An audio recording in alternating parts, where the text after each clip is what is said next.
Assalamualaikum warahmatullahi wabarakatuh. Selamat pagi semuanya. Sebelumnya perkenalkan kami dari kelompok 8. Saya Limarta Intan Isworo dan rekan saya Pipit Bikatiningrum. Pada kesempatan kali ini kami akan membahas tentang perubahan kepemilikan akibat aktivitas pada entitas induk.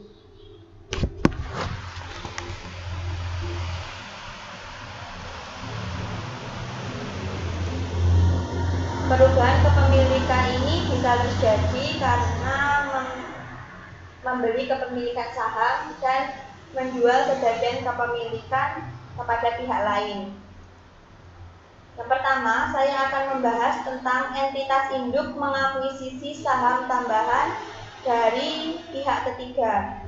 Menurut PSAK nomor 65 tahun 2014, perubahan dalam bagian kepemilikan induk pada entitas anak yang tidak mengakibatkan hilangnya pengendalian entitas induk pada entitas anak adalah transaksi ekuitas. Di sini yang dimaksud transaksi ekuitas adalah transaksi dengan kepemilikan dalam kapasitasnya sebagai pemilik. Kita langsung ke contoh soal. Contoh soalnya bisa dibuka pada buku Dwi Martani Akuntansi Keuangan Lanjutan 1 halaman 286 sampai 287. Sama seperti yang ada pada slide ini, bisa kita pahami terlebih dahulu.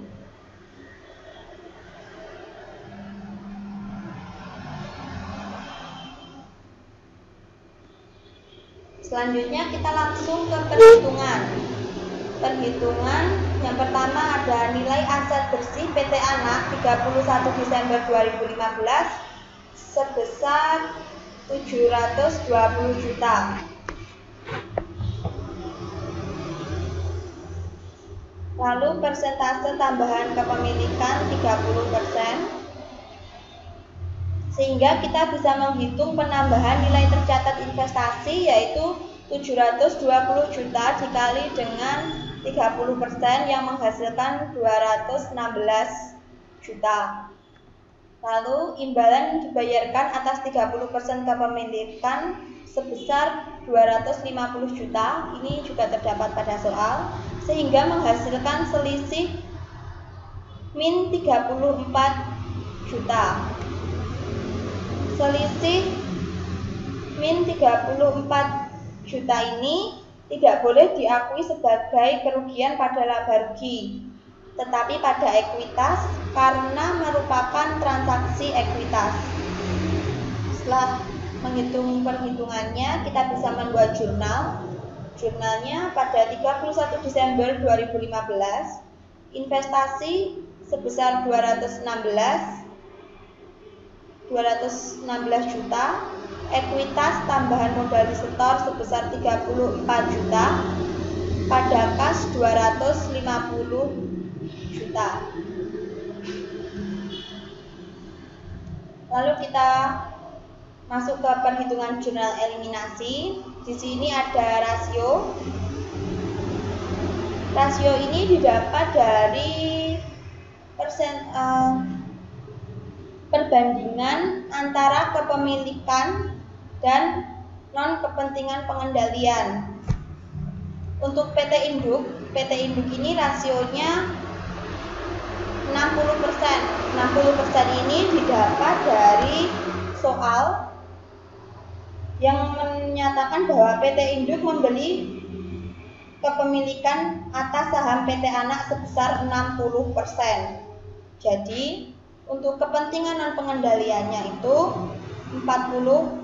40% ini didapat dari 100% dikurangi 60%.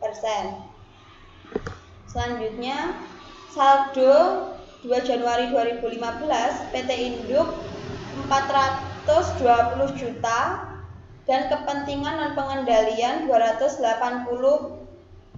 juta. Ini didapat dari penjumlahan saham biasa dan saldo laba yang totalnya 700 juta dikali dengan 60% yang menghasilkan 420 juta, dan 700 juta dikali dengan 40% yang menghasilkan 280 juta. Untuk laba bersih dividen ini perhitungannya juga sama, jadi 50 juta dikalikan dengan 60% hasilnya 30 juta pada PT Induk, dan menghasilkan kepentingan non pengendalian 20 juta. 20 jutanya dari 50 juta dikalikan dengan 40%. Untuk dividen PT Induk jadi 18 juta itu dari min 30 juta dikali dengan 60%, lalu min 30 juta dikali dengan 40% menghasilkan min 12 juta yang kita taruh pada kepentingan non pengendalian. Untuk penambahan pada PT Induk 216, lalu kepentingan non pengendalian min 216. Kenapa ini pada kepentingan non pengendalian di min?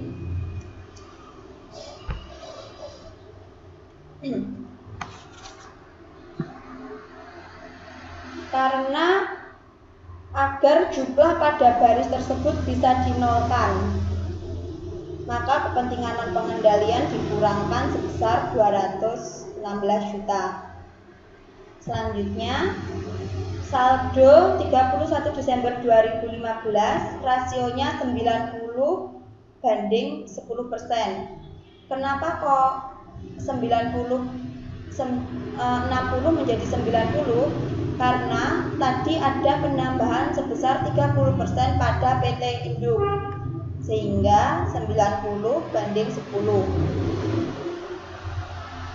PT Induk 90 dan kepentingan non pengendalian 10%.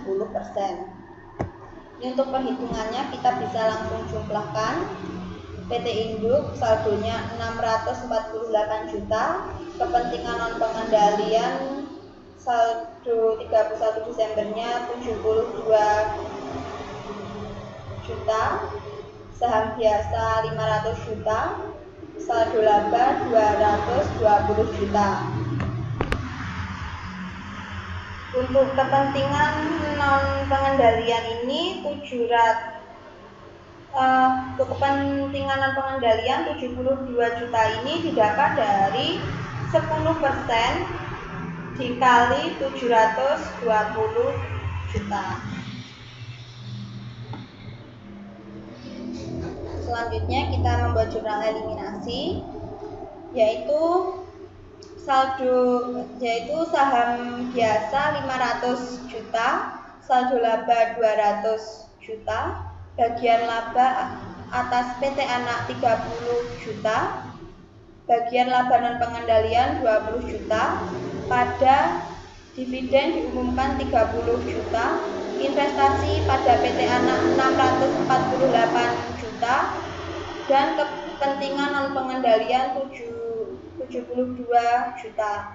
Jadi untuk nominal pada jurnal eliminasi ini semua nominalnya berasal dari perhitungan jurnal eliminasi.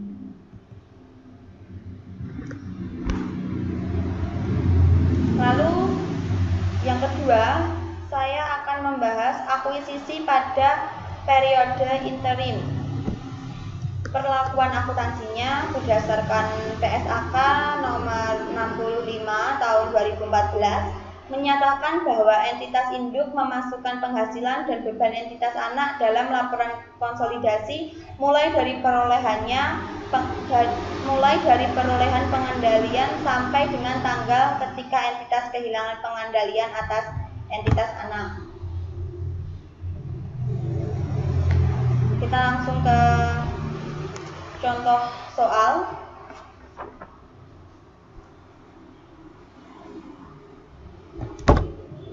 Contoh soalnya bisa kita pahami pada saat ini. Ini 1 Januari sampai 31 Maret ini sebelum akuisisi, dan 1 April sampai 31 Desember ini sesudah akuisisi.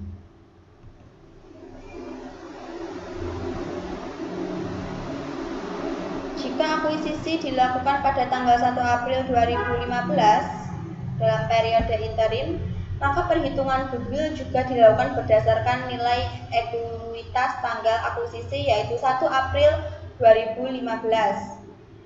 Untuk itu perlu diperhitungkan nilai ekuitas PT Anak tanggal 1 April 2015 berikut langkahnya. Jadi untuk mengerjakannya kita harus mengerjakan langkah pertama, yaitu perhitungan nilai ekuitas. Perhitungannya dari ekuitas 1 Januari sebesar 700 juta, laba pra-akuisisi 15 juta, dikurangi dengan dividen pra-akuisisi 10 juta, sehingga ekuitas 1 April 705 juta.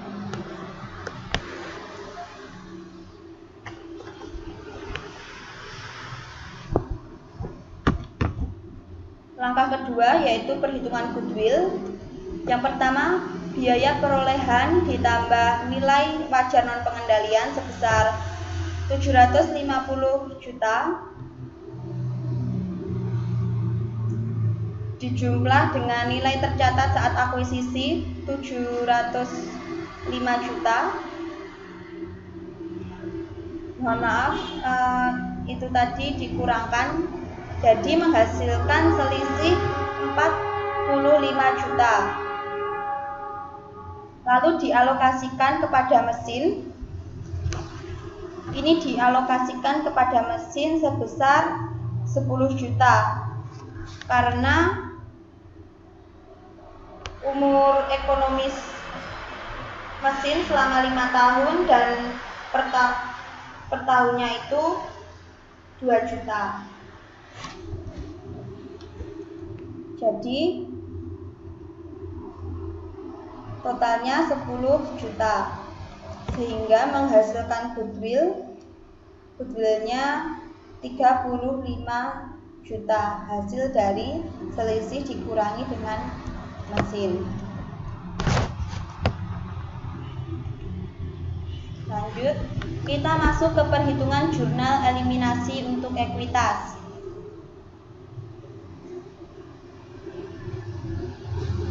Seperti ini tampilannya.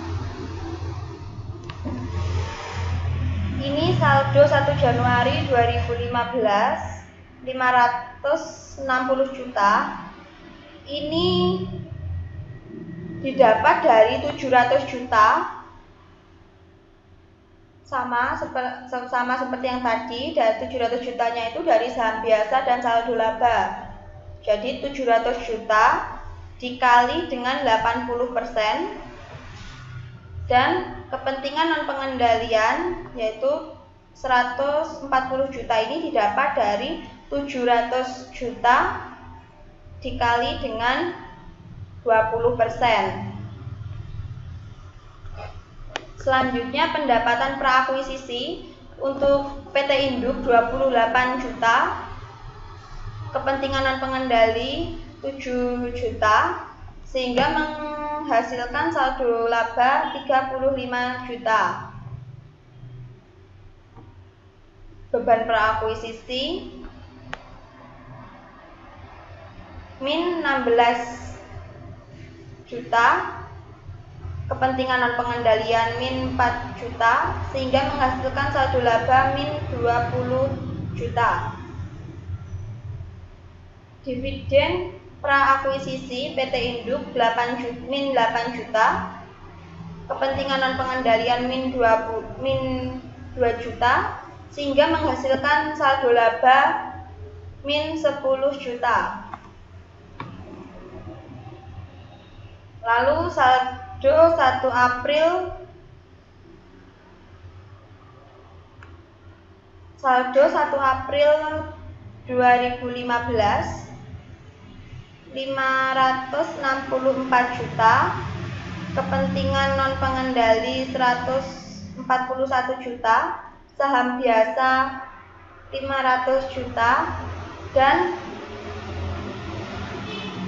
kepentingan dan saldo laba pada 1 April 2015 sebesar 205 juta. Saldo 1 April 2015 ini didapat dari penjumlahan mulai dari saldo 1 Januari 2015 sampai dividen prakuisisi. Itu dijumlahkan semua lalu menghasilkan saldo 1 April 2015. Selanjutnya, laba bersih pasca akuisisi 28 juta pada PT Induk dan 7 juta pada kepentingan non pengendali, sehingga menghasilkan saldo laba 35 juta. Dividen pasca akuisisi PT Induk min 16 juta dan kepentingan non pengendalian min 4 juta, sehingga menghasilkan saldo laba min 20. Untuk saldo 31 Desember 2015 ini caranya. Saldo 1 April 2015 dijumlahkan dengan laba bersih pasca akuisisi dan dividen pasca akuisisi. Kurang lebihnya seperti itu. Lalu kita masuk ke perhitungan jurnal eliminasi untuk goodwill serta aset dan liabilitas. Seperti ini kolomnya. Lalu di sini ada saldo 1 April 2015 PT Induk sebesar 36 juta, kepentingan non pengendalian 9 juta. Ini didapat dari selisih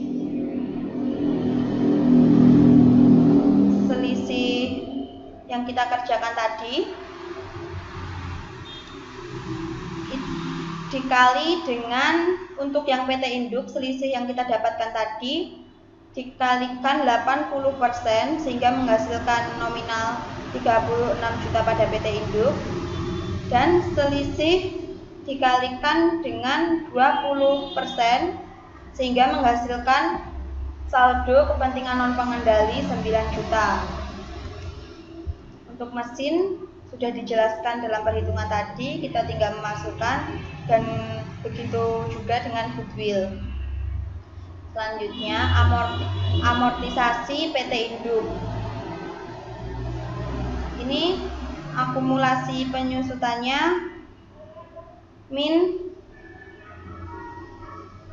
1.500.000. Ini di slide PPT saya yang akumulasi penyusutannya ini kurang tanda min.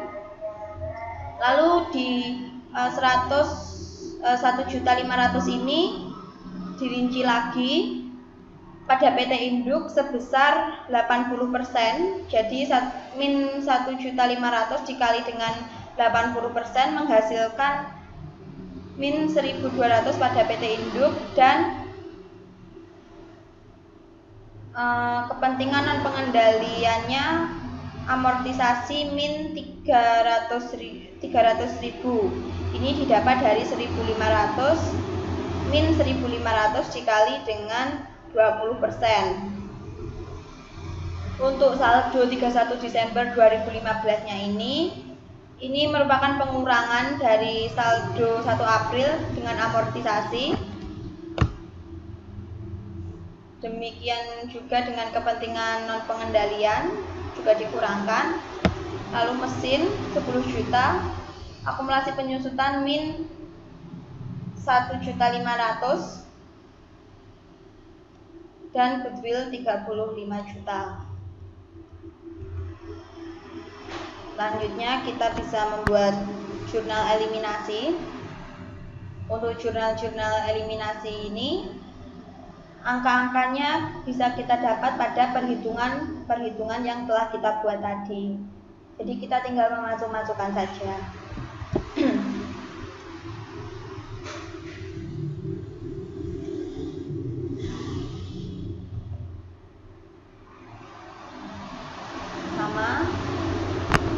Jadi untuk jurnal eliminasinya ini dibagi untuk prakuisisi, pendapatan, pada beban, dividen diumumkan, dan saldo laba. Untuk pasca akuisisi ada saham biasa, saldo laba, bagian laba atas PT anak, bagian laba non pengendalian, pada dividen diumumkan, investasi pada PT anak, kepentingan non pengendalian. Lalu untuk goodwill serta aset liabilitas teridentifikasi itu jurnal eliminasinya ada mesin, goodwill pada akumulasi penyusutan, investasi pada PT anak, kepentingan non pengendalian. Untuk pasca akuisisi ada beban pada investasi pada PT anak, kepentingan non pengendalian. Selanjutnya, setelah kita membuat perhitungan dan jurnalnya, kita masuk pada kertas kerja konsolidasi. Untuk kertas kerja konsolidasi ini sama seperti kertas kerja konsolidasi pada umumnya, juga dijelaskan pada bab-bab sebelumnya. Perhitungannya sama. Untuk laporan laba rugi ini jadi pendapatan PT Induk 300 juta ditambah dengan PT Anak 125 juta dikurangi dengan 35 juta menghasilkan konsolidasian 390 juta. Untuk beban perhitungannya juga sama. Bagian laba atas PT Anak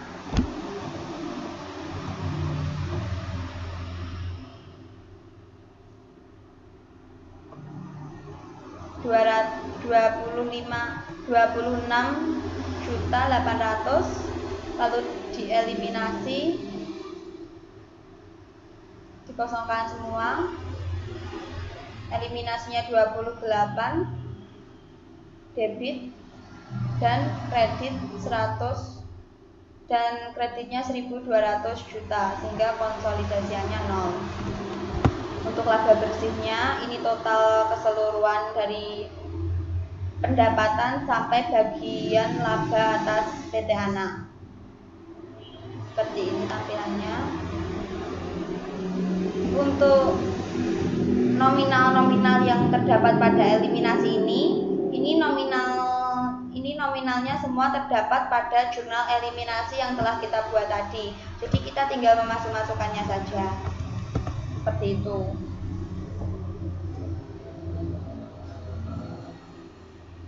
Untuk bagian laba pengendalian ini 126.800,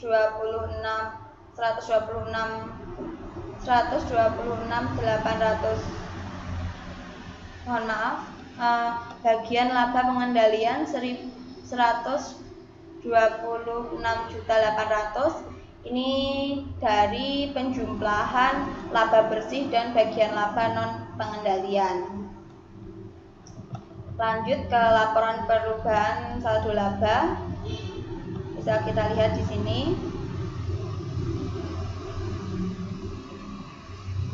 Masih sama, jadi yang PT Induk dengan PT Anak itu ditambahkan, lalu dikurangkan dengan jurnal eliminasinya. Untuk laporan perubahan saldo laba, saldo 31 Desember ini didapat dari penjumlahan saldo 1 Januari sampai dividen, menghasilkan saldo 31 Desember PT Induk 576.800.000,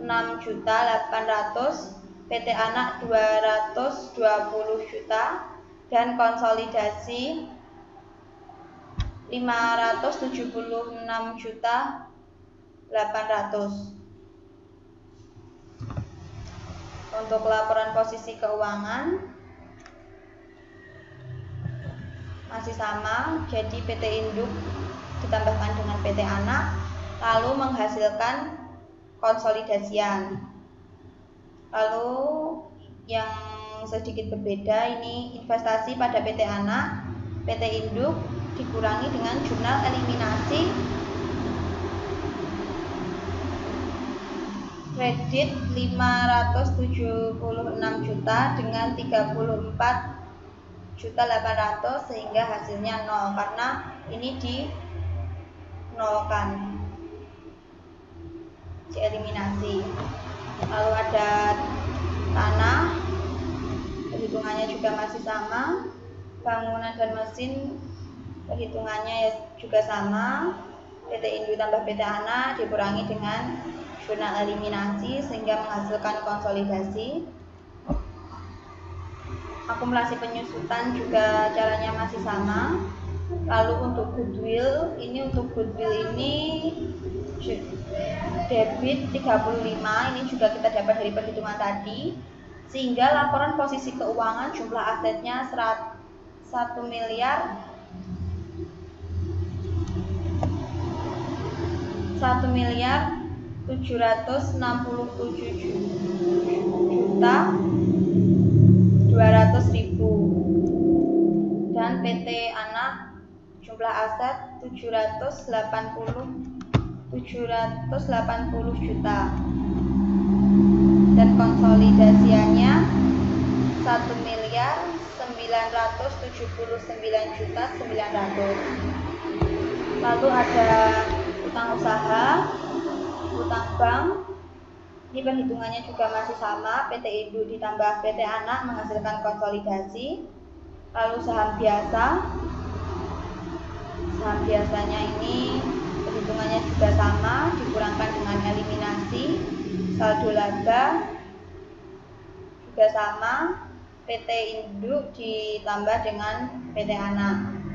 Untuk kepentingan non pengendalian untuk kepentingan non pengendalian 144 juta, ini juga dari perhitungan jurnal eliminasi tadi.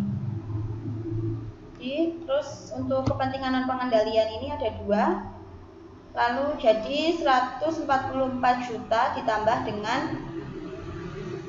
8.700.000 sehingga menghasilkan konsolidasi 152.700. Jadi jumlah liabilitas dan ekuitasnya untuk PT Induk 1.767.200.000, PT Anak 780 juta. Untuk total jurnal eliminasinya ini sudah balance. Lalu konsolidasiannya 1.979.900.000. Selanjutnya kita masuk pada isu konsolidasi lainnya, akan dijelaskan oleh rekan saya Titik Putariningrum.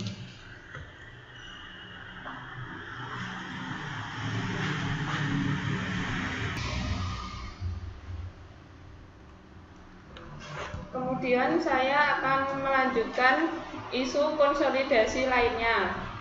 Yang pertama, saham preferen entitas anak itu terdapat pada PSAK 65 tahun 2014, dividen saham entitas anak, kemudian pajak penghasilan pada laporan keuangan konsolidasi itu terdapat pada PSAK 46 tahun 2013 dan PSAK 65 tahun 2014.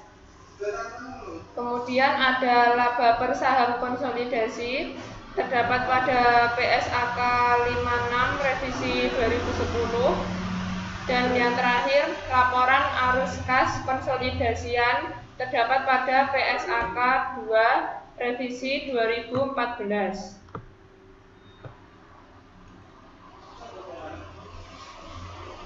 Selanjutnya ada perubahan dalam bagian kepemilikan entitas induk yang menyebabkan perolehan pengendalian. Yang pertama ada penambahan kepemilikan dari tanpa pengaruh menjadi pengendalian. Untuk perlakuan akuntansinya terdapat pada PSAK 22 revisi 2010 yang berbunyi, jika dalam suatu kombinasi bisnis yang dilakukan secara bertahap, pihak mengakuisisi mengukur kembali kepentingan ekuitas yang dimiliki sebelumnya pada pihak yang diakuisisi pada nilai wajar tanggal akuisisi dan mengakui keuntungan atau kerugian yang dihasilkan jika ada laporan laba rugi. Kemudian ketika terjadi akuisisi bertahap dengan perolehan pengendalian, maka goodwill yang timbul dihitung ulang pada tanggal akuisisi terakhir, yaitu dengan cara nilai wajar imbalan yang dialihkan dijumlah dengan jumlah setiap kepentingan non pengendali dijumlah dengan nilai wajar kepentingan ekuitas sebelumnya. Kemudian hasilnya dikurangi dengan aset bersih teridentifikasi pada tanggal akuisisi dan menghasilkan goodwill. Langsung ke contoh soalnya. Ini contoh soalnya ada di buku Dwi Martani halaman 309. Dari contoh soal tersebut, kita bisa mengetahui dampak dari pembelian oleh PT Induk adalah meningkatnya kepemilikan PT Induk menjadi 60% dan turunnya kepemilikan kepentingan non pengendali menjadi 40%. Jika PT Induk menggunakan metode nilai wajar atas investasi sebelumnya pada PT anak dengan klasifikasi tersedia untuk dijual, maka PT Induk harus mengukur kembali kepentingan ekuitas yang dimiliki sebelumnya pada nilai wajar tanggal akuisisi terkini dan mengakui keuntungan atau kerugian yang dihasilkan dalam laporan laba rugi tersebut. Kemudian untuk perhitungannya, nilai wajar investasi sebelumnya per tanggal 31 Desember 2015 diketahui di soal sebesar 150 juta dijumlah dengan nilai tercatat investasi sebelumnya per tanggal 31 Desember 2015 di soal sebesar 146 juta dan menghasilkan selisih nilai wajar sebesar 4 juta.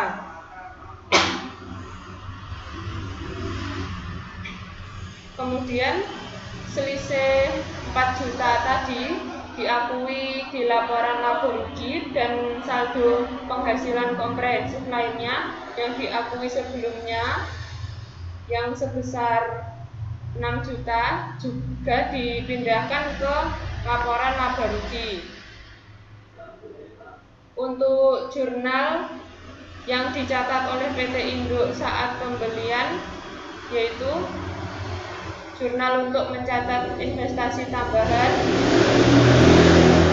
investasi pada kas sebesar 300 juta. Kemudian jurnal untuk mencatat selisih nilai wajar atas investasi sebelumnya, investasi pada keuntungan laba atau rugi sebesar 4 juta. Kemudian jurnal untuk mencatat realisasi penghasilan komprehensif lain ke laba rugi, penghasilan komprehensif lain pada keuntungan sebesar 6 juta.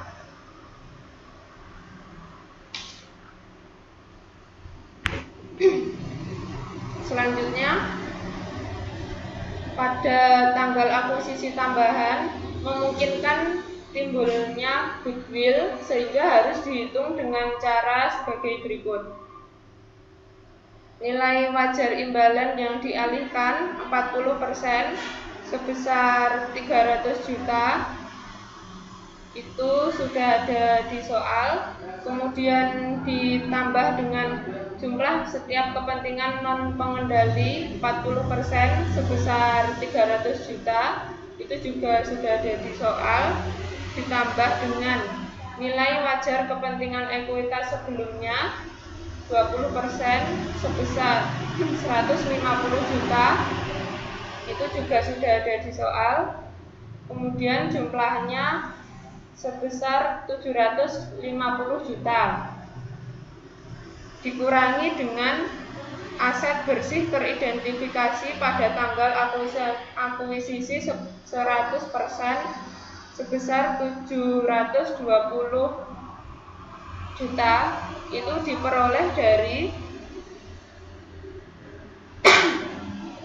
ekuitas tanggal akuisisi sebesar 700 juta ditambah laba sebesar 50 juta dan dikurangi dividen sebesar 30 juta, kemudian menghasilkan 720 juta.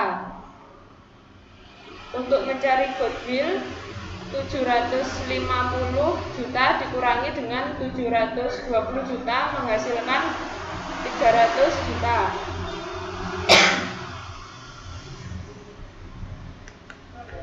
Selanjutnya, menghitung jurnal eliminasi.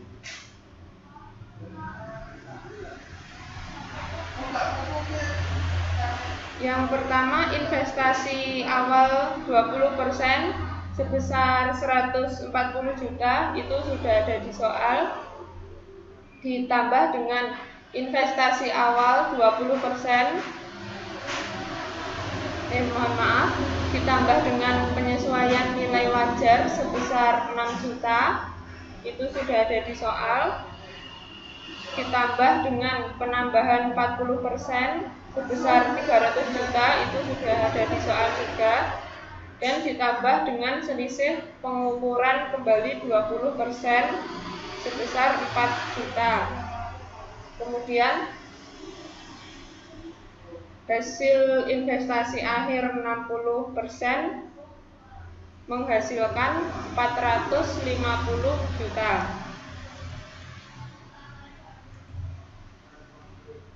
Kemudian ada jurnal eliminasinya, yaitu saham biasa sebesar 500 juta di debit, saldo laba sebesar 220 juta di debit, goodwill sebesar 30 juta di debit,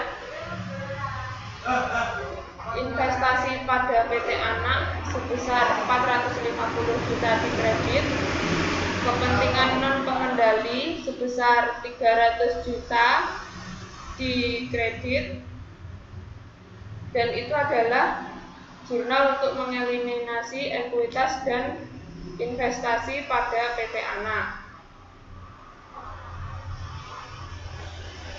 Selanjutnya, penambahan kepemilikan dari pengaruh signifikan menjadi pengendalian. Untuk perlakuan akuntansinya terdapat pada PSAK 22 revisi 2010 yang bunyinya, jika dalam suatu kombinasi bisnis dilakukan secara bertahap, pihak pengakuisisi mengukur kembali kepentingan ekuitas yang dimiliki sebelumnya pada pihak yang diakuisisi pada nilai wajar tanggal akuisisi dan mengakui keuntungan atau kerugian yang dihasilkan jika ada dalam laporan laba rugi. Untuk mencari goodwill yang timbul juga dihitung ulang pada tanggal akuisisi terakhir, yaitu dengan cara nilai wajar imbalan yang dialihkan ditambah dengan jumlah setiap kepentingan non pengendali ditambah dengan nilai wajar kepentingan ekuitas sebelumnya, kemudian hasilnya dikurangi dengan aset bersih teridentifikasi pada tanggal akuisisi, kemudian menghasilkan goodwill. Untuk contoh soalnya bisa dilihat pada buku Dwi Martani halaman 311.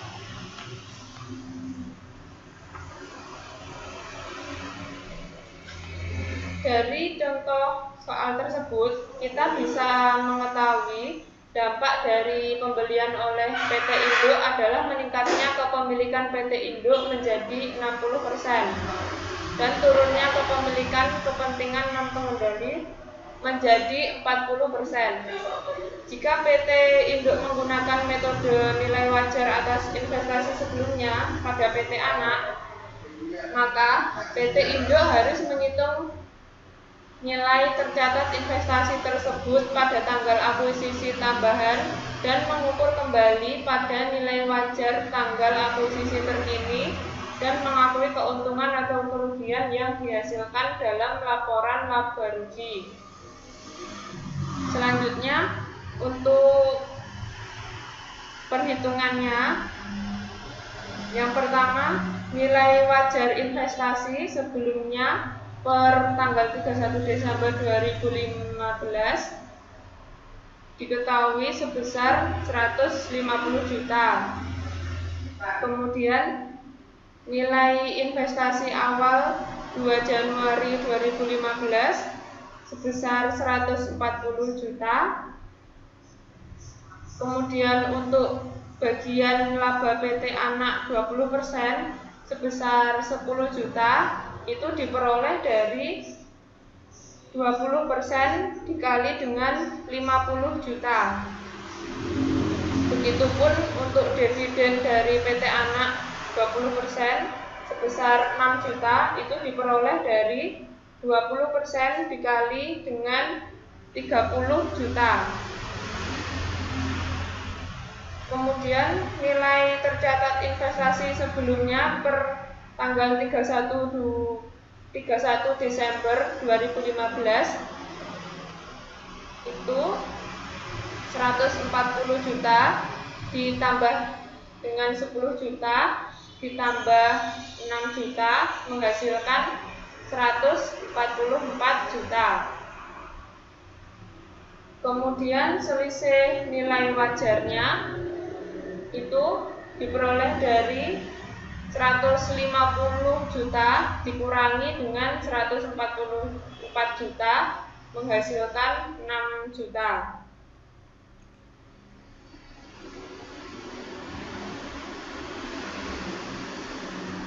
Dari selisih yang kita ketahui itu tadi sebesar 6 juta diakui di laporan laba rugi. Kemudian untuk jurnal yang dicatat oleh PT Induk saat pembelian yaitu pada tanggal 31 Desember 2015 investasi pada kas sebesar 300 juta. Kemudian jurnal untuk mencatat selisih nilai wajar atas investasi sebelumnya, investasi pada keuntungan laba atau rugi sebesar 6 juta. Selanjutnya, pada tanggal akuisisi tambahan memungkinkan timbulnya goodwill, sehingga harus dihitung dengan cara sebagai berikut. Nilai wajar imbalan yang dialihkan 40% sebesar 300 juta ditambah dengan jumlah setiap kepentingan dan pengendali 40% sebesar 300 juta. Nilai ditambah dengan nilai wajar kepentingan ekuitas sebelumnya 20% sebesar 150 juta. Itu nominalnya sudah ada di soal. Kemudian hasilnya sebesar 750 juta. Kemudian untuk mencari aset bersih teridentifikasi pada tanggal akuisisi 100% sebesar 720 juta itu diperoleh dari ekuitas tanggal akuisisi sebesar 700 juta ditambah laba sebesar 50 juta dan dikurangi dividen sebesar 30 juta, kemudian menghasilkan 720 juta. Untuk goodwill yaitu 750 juta dikurangi dengan 720 juta menghasilkan 30 juta.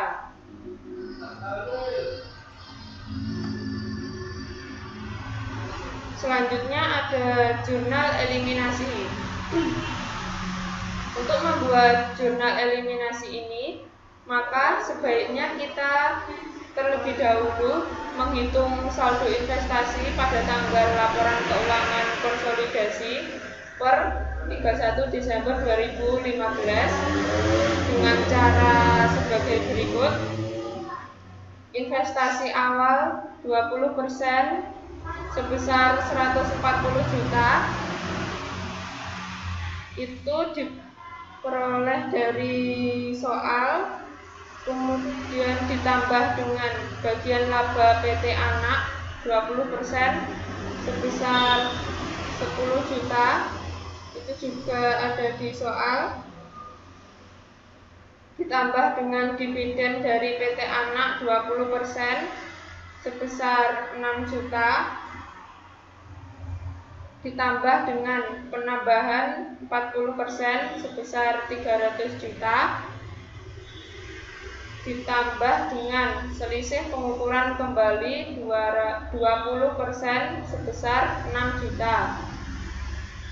Kemudian hasilnya investasi akhir 60% sebesar 450 juta. Nilai akhir kepentingan dan pengendali adalah nilai pada tanggal laporan keuangan karena akuisisi tambahan terjadi pada 31 Desember 2015. Maka nilainya sama dengan nilai wajar pada tanggal akuisisi tambahan, yaitu sebesar 300 juta itu tadi.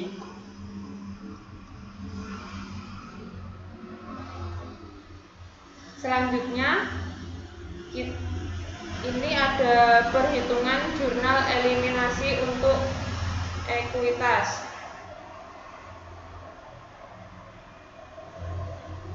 Yang pertama, saldo 2 Januari 2015 PT Induk diketahui 140 juta.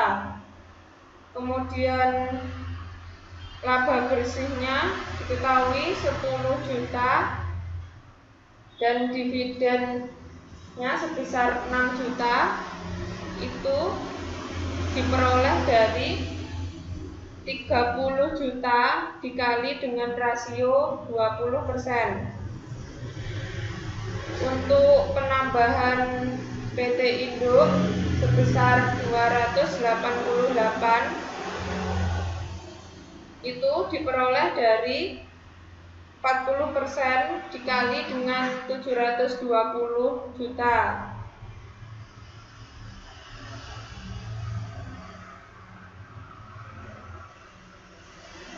Selanjutnya ke kepentingan non pengendali. Saldo 2 Januari 2015 sebesar 560 juta itu diperoleh dari saham biasa yang sudah diketahui sebesar 500 juta, maaf itu typo, yang benar 500 juta, ditambah dengan saldo laba yang sudah diketahui sebesar 200 juta dikali dengan 80%, sehingga menghasilkan kepentingan non pengendali sebesar 560 juta.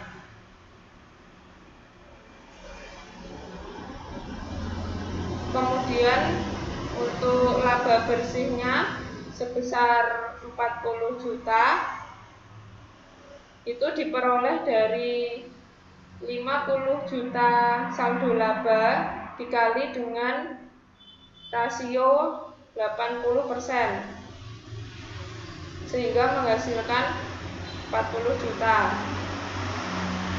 Kemudian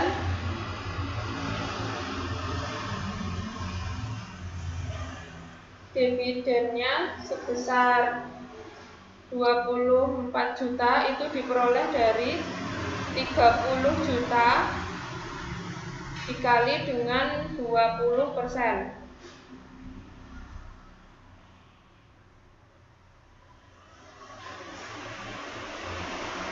Kemudian bisa kita ketahui saldo 31 Desember 2015 pada PT Induk jumlahnya senilai 432 juta. Kemudian jumlah kepentingan non pengendalinya sebesar 288 juta dan jumlah saham biasanya sebesar 500 juta, dan yang terakhir jumlah saldo labanya sebesar 220 juta.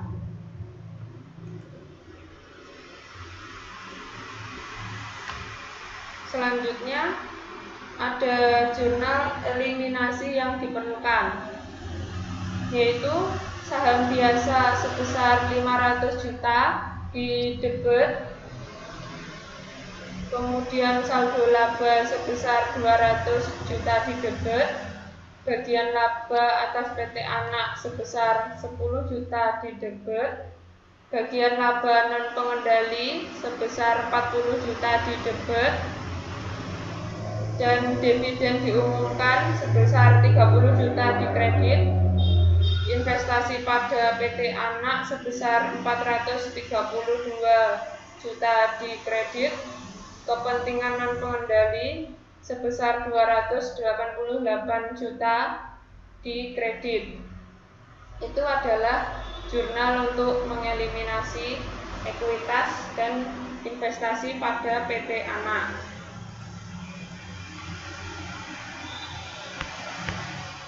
Selanjutnya ada tabel perhitungan jurnal eliminasi untuk goodwill. Yang pertama ada saldo saat akuisisi tambahan pada PT Induk sebesar 18 juta, itu diperoleh dari 30 juta pada soal sebelumnya dikali dengan 60%, kemudian menghasilkan 18 juta. Untuk kepentingan non pengendali sebesar 12 juta itu diperoleh dari 30 juta dikali dengan 40%, sehingga menghasilkan jumlah goodwill sebesar 30 juta. Untuk penurunan nilainya pada PT Induk yaitu 0, kepentingan non pengendalinya juga 0, goodwill-nya juga 0. Kemudian saldo 31 Desember 2015 pada PT Induk jumlahnya sebesar 18 juta, kepentingan non pengendalinya sebesar 12 juta, goodwill-nya sebesar 30 juta. Kemudian untuk jurnal eliminasinya, goodwill sebesar 30 juta di debit, investasi pada PT Anak sebesar 18 juta di kredit, dan kepentingan non pengendali sebesar 12 juta di kredit. Selanjutnya ada perubahan dalam bagian kepemilikan entitas induk yang menyebabkan hilangnya pengendalian. Yang pertama Berkurangnya kepemilikan dari pengendalian menjadi tanpa pengaruh. Untuk perlakuan akuntansinya terdapat pada PSAK 65 tahun 2014 yang bunyinya, jika entitas induk kehilangan pengendalian atas entitas anak, maka entitas induk menghentikan pengakuan aset, termasuk setiap goodwill dan liabilitas entitas anak pada jumlah tercatatnya ketika pengendalian hilang dan mengakui setiap sisa investasi pada entitas anak terdahulu pada nilai wajarnya pada tanggal hilangnya pengendalian.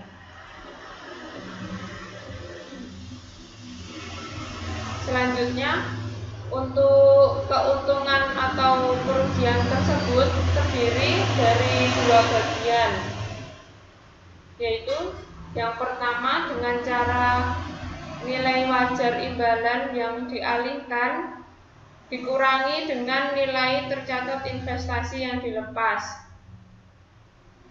Kemudian hasilnya keuntungan atau kerugian atas pelepasan.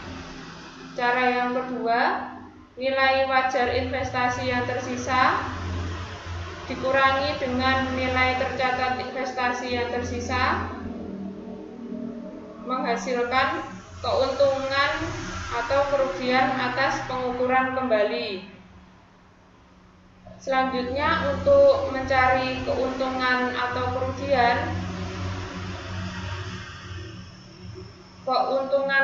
kerugian atas pelepasan ditambah dengan keuntungan atau kerugian atas pengukuran kembali.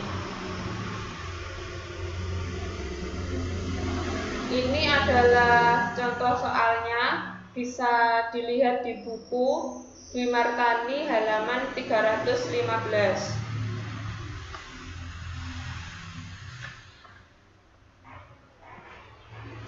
Dari contoh soal tersebut, kita bisa mengetahui dampak dari penjualan oleh PT Induk adalah hilangnya pengendalian PT Induk, maka PT Induk harus mengukur kembali kepentingan ekuitas yang tersisa pada nilai wajar tanggal penjualan dan mengakui keuntungan atau kerugian yang dihasilkan dalam laporan laba rugi. Untuk perhitungannya, yang pertama, nilai wajar imbalan yang diterima sebesar 300 juta ditambah dengan nilai tercatat investasi yang dilepas sebesar 288 juta menghasilkan 12 juta. Itu adalah keuntungan atas pelepasan. Selanjutnya, nilai wajar investasi yang tersisa sebesar 150 juta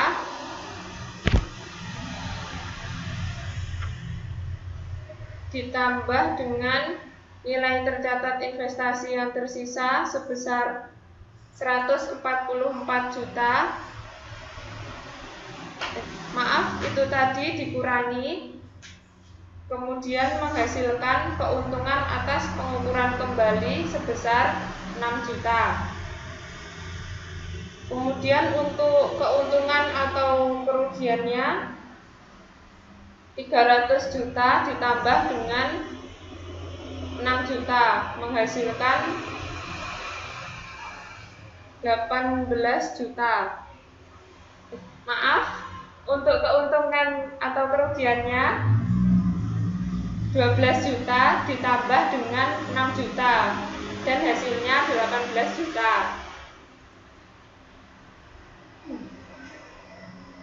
Untuk jurnal yang dicatat oleh PT Induk saat penjualan, yaitu pada tanggal 31 Desember 2015, kas sebesar 300 juta di debit, investasi sebesar 288 juta di kredit, keuntungan laba atau rugi sebesar 12 juta di kredit.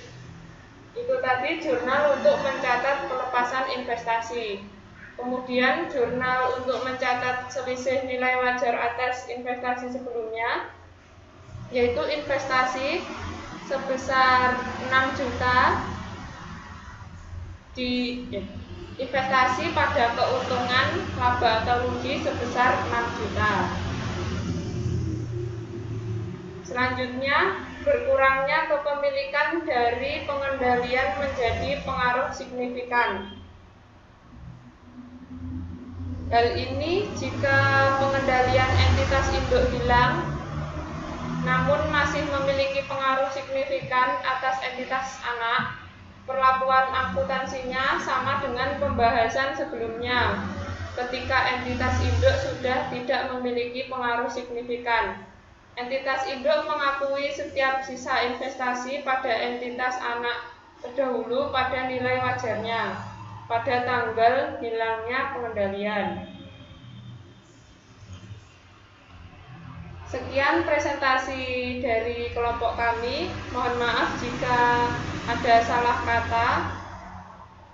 Saya ucapkan terima kasih. Wassalamualaikum warahmatullahi wabarakatuh.